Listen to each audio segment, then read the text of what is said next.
State Democrats' last few days in control after losing the state house in the November election has been marred by protests and overall dysfunction, leading to a lot of uncertainty. Good evening. I'm David Andrews. And I'm Ann Emmerich. The Democrats' first trifecta in 40 years ends with activists and lawmakers disappointed they didn't get more of their legislation passed. News 10's Zachariah Wheaton has more on what has become a wild lame duck session.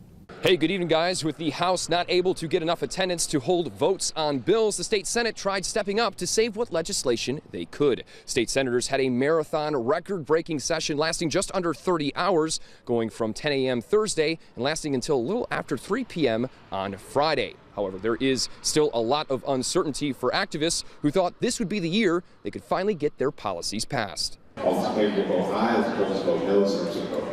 It's been a frustrating lame duck session, not just for lawmakers, but for people like Margie, who have spent the past nearly 2 years driving up to the Capitol with hopes of making a change for her community.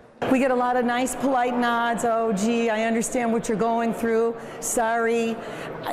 I don't want to hear sorry. I want to hear you're going to vote on it. It's been challenging for folks like her to make the change they want to see, as the state House has not been able to hold session since Friday of last week. And while House Republicans and Democrat Representative Karen Whitsett's holdout is a big reason for that, they and other activists are pointing their fingers at the Speaker of the House, Joe Tate. We have representatives to make sure that situations of that nature are changed.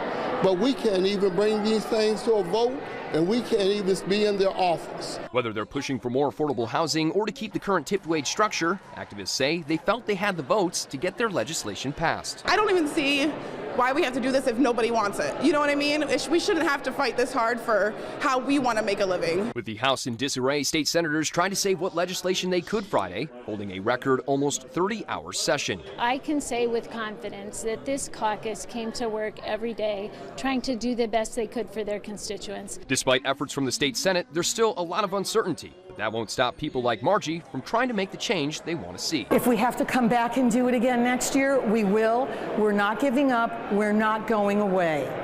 So now state senators, their final session date's been pushed back to Monday of December 30th, with the state House, their final session day coming up the following day on New Year's Eve, as they have one last chance to get their Democrat priorities passed before the end of the year. Reporting in Lansing, I'm Zachariah Wheaton, News 10.